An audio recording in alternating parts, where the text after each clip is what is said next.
Hey everyone, Scott from Galaxy Comics in Saginaw, Michigan with another quickie little 2-box CGC unboxing video.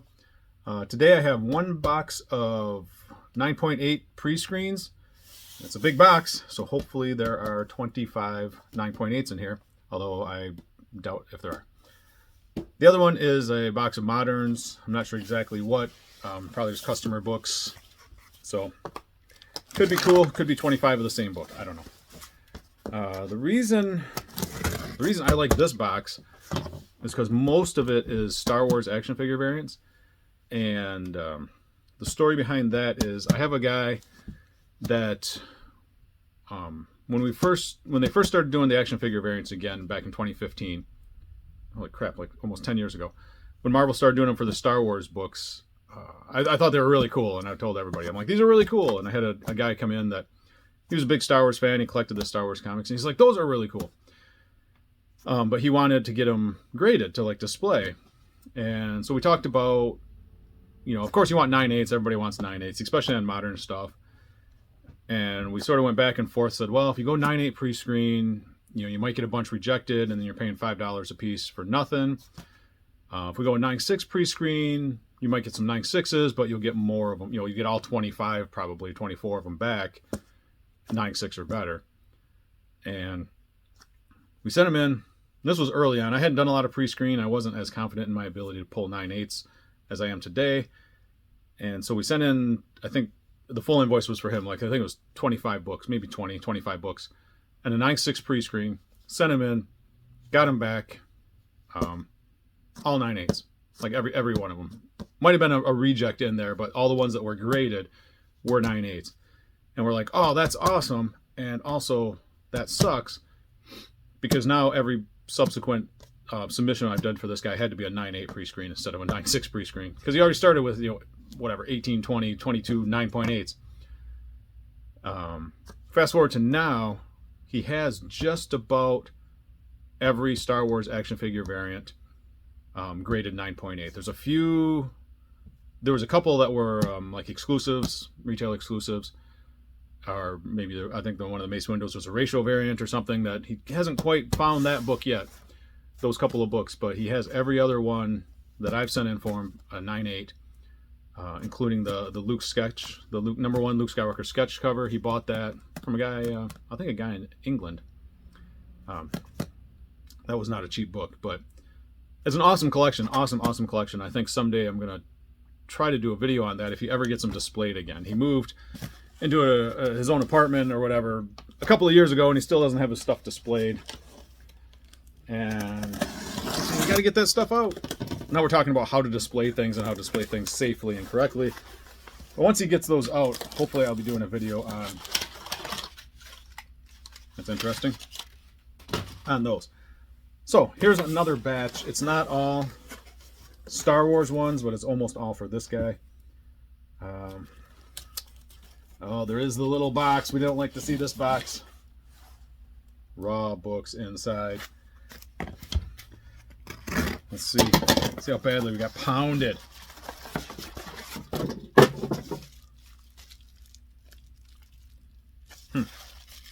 Curious.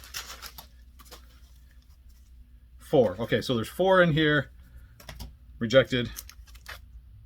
2 Killing Jokes, though, which is weird. I'll get to that when I get to that.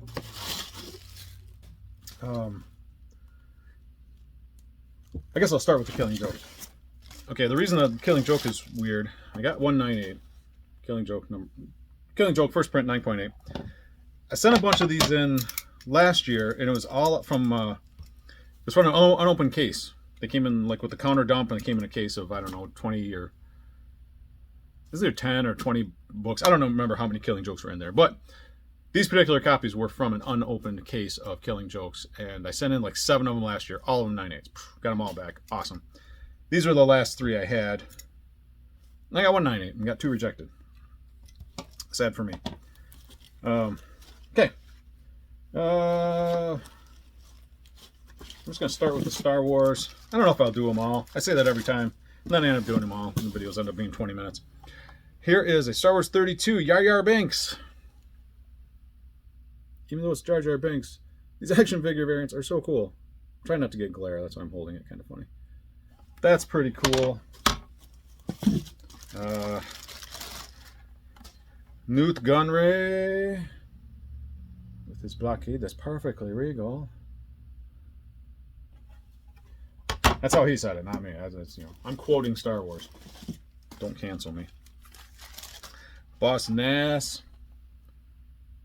9/8. Yeah, JTC's getting into some weird characters now because he's pretty much done all of the episodes 4, 5, and 6 characters. So now he's getting into the 1, 2, and 3 stuff. And there's just, if you remember your prequels, there's just a lot of weird aliens. These guys. Captain Tarpals. 9/8.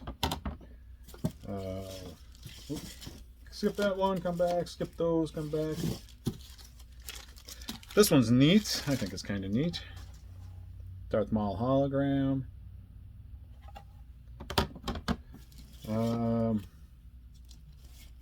That's actually for another guy. Skip those. So we got a Luke Skywalker battle poncho. So what is this? That's Star Wars 24. Second series Star Wars 24. So he was still doing some Jedi stuff before he got into the later. Maybe, because here's 26, and this is already up to Obi-Wan Kenobi Padawan.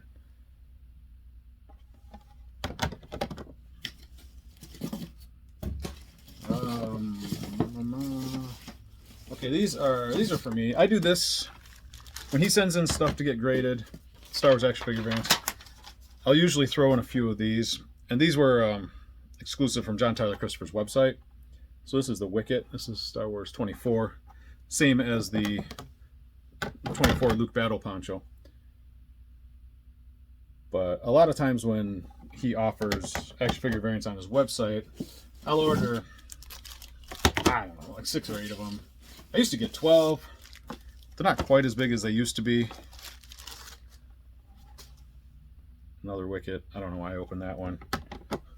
Basically just to show, there we go. Some more Wickets. So yeah, I used to order like a dozen of them and send them all in and get them all graded. And now I'm down to about 6 or 8. This is funny. So he sent all 3 of these in himself, hoping to get one back 9/8, and then he would just resell the rest. So this is the Obi-Wan Kenobi #1. This is the Wonder World Comics action figure variant, and I need one of these myself. I actually haven't talked to Dennis about getting this book. Action figure guy here, he got 3 of them, sent them all in. See, this is how Dennis does his variants. He started this, the first action figure variant that Wonder World got was like a 3-pack, and it was Luke and Leia and Vader, Han, something like that. Luke, Leia, and Han, I think. But it harkens back to the 1977 mail-in for the original Star Wars figures. And so all the ones that Dennis has done since then have been this. He did like one with the Bounty Hunters. He did like the Mace Windu, Darth Vader, not Mace Windu, Darth Vader, Kylo Ren, Darth Maul maybe, something like that. I don't know. But he does all these little 3-packs. And they're really cool if you really look at them, because it's made like a mailer. And then, you know, it's got, obviously, this is where it was shipped to, and it's the Mall of Monroe. Wonder World Comics is now located at the Mall of Monroe in Monroe, Michigan. It used to be in Allen Park, I think. So it had that. And then when he moved, originally he had the mailing label, but then with the yellow forwarding address label on there, the details are really cool. You probably can't see, but the cancellation stamp is for the Jundland Wastes, May 25th, 32 BBY. Before the Battle of Yavin, because it's prequel stuff, so it's 32 before Battle of Yavin. And it's got Jawa and a Sand person on there. 190.89. Don't know what that is, because I don't think it was January 90th, 1989. The dates on the stamps used to mean something too. I think one of them was like the day that Star Wars originally came out, whatever. I don't know. Anyway, John Tyler Christopher puts a lot of detail into these exclusives for Dennis, and they're really cool. And if you look at them, there's just different Easter eggs and stuff. Here's a Star Wars Darth Vader black and white Star Wars Darth Vader Black, White, and Red. Number 1, Delato Virgin. Sweet Delato cover. 9.8. That's really cool. That's not for the action figure guy. It's for a different guy that has Star Wars tattoos. That's just another Obi-Wan from Wonderworld. And this last one, he did the same thing. He wanted one of these 9.8, so he bought 3 of them. We sent them all in, and they all came back 9.8, so that's pretty cool. It's the Trailer Park Boys Get a Comic. Some sort of comic. I don't know what that's, some sort of weird cryptic hieroglyphs there. I'm not sure what that means, but Trailer Park Boys comic book. Devil's Due comics, Wonderworld comic. This is a Wonderworld comic variant also. So that's that. Those are kind of neat. I really like the action figure variants. Anybody who knows me knows that because I have hundreds of them. Because they've made hundreds of them. They're never going to stop doing action figure variants. Okay, so this is another box. Where are we at? 11 and a half minutes. This, I believe, is just a box of Modern.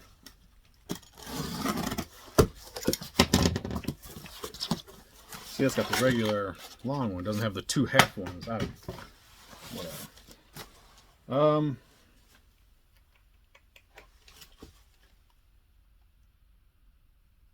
Yeah, weird. Okay, not so weird, but yeah, it's a bunch of stuff. It's weird going from a 9.8 prescreen to like a regular box and going, man, these grades suck. Do they suck? No, they're just not all 9.8s. All right, so here we have a Werewolf. That does not suck. Werewolf by Night 33, second appearance of Moon Knight. Very good find. It's got a lot of color break. A lot of color break increases. I mean, it's nice and flat. It's got definitely some issues down there, some soft corners. That's a 5. But it's the second Moon Knight. What If 31. Classic. What if Wolverine killed the Hulk in their first encounter? Probably bad stuff happens because in most of the What If comics, bad stuff happened. That's a 9.8, so that's cool. There's another one. What If 31, 9.8. Ah, nice. X-Men Annual 14. I know we've done a lot of these recently. I don't know if it's the same guy. I think maybe a different guy. 9.8 though. First cameo of Gambit. Predates X-Men 266. Here's a Thor 337. First Beta Ray Bill. Definitely had a couple little nicks and dings on the spine. 9.4. Near mint Beta Ray Bill. And that's just another near mint. Another near mint. Been there, done that. Strange Tales featuring Warlock. Strange Tales number 179. First appearance of Pip the Troll. Near mint. Which for a book from 1975, not terrible. And because here's the Strange Tales 181. Story continued from Warlock 9. This one is a 6.5 because it has a big crease up here and the spine's kind of junky. And yeah. I mean, if you look at the back, it's lined up on the back. So it's not like he could fix the spine roll any better than he did because it lines up now. But it's a 6.5.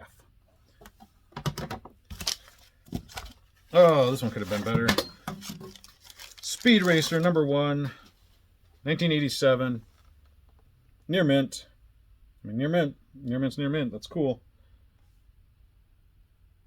Oh, yeah, there's a little creasy crease down here on the back cover. Slightly soft corners. Yeah, it's got some wear down here. I don't know if you can even ever see these when I show these, but there's some creasing there. It's definitely a 9.4. Definitely not a, oh, that should have been a 9.8. That one, it certainly had some issues that were probably improved with the pressing. It's seen in this light too. There's 2 or 3 dings on the spine. Here's a Winnie the Pooh number 1.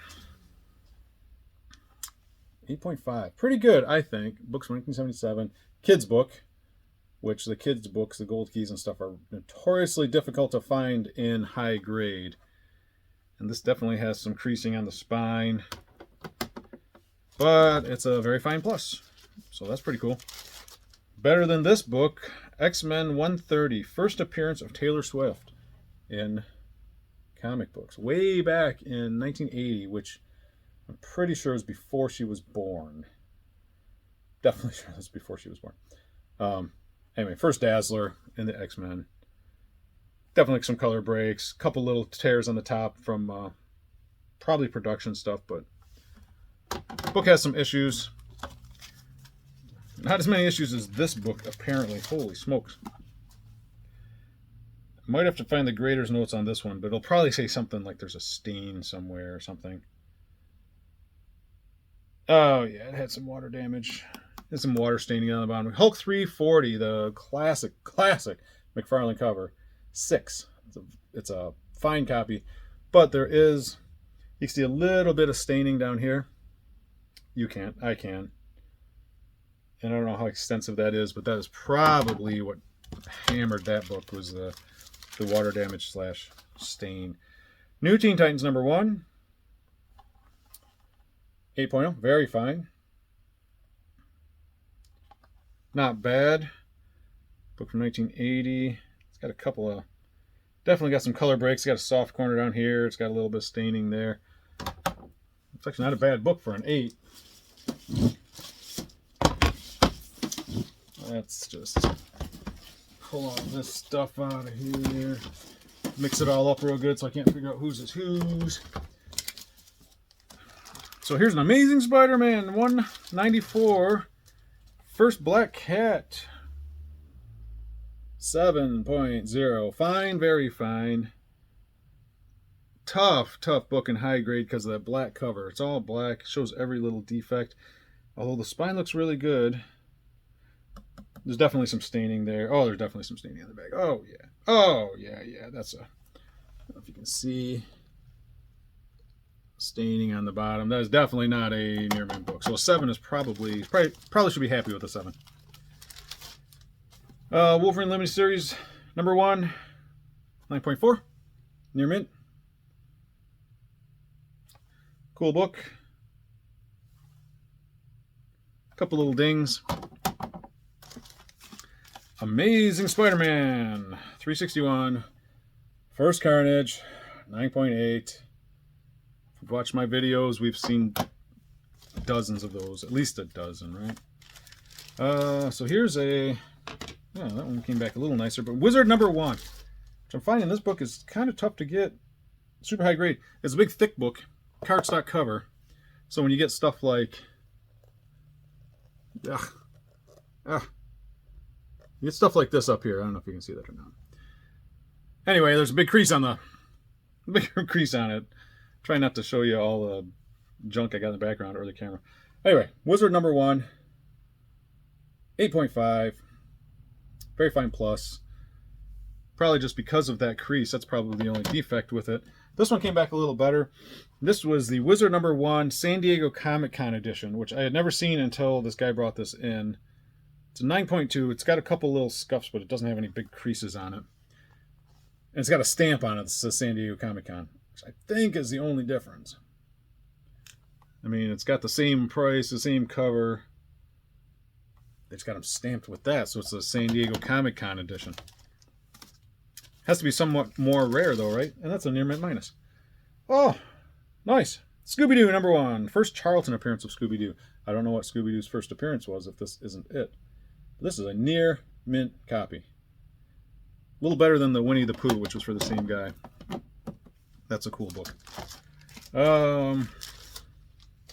Again, we got this cool and not cool. So here's a Marvel Superhero Secret War #8.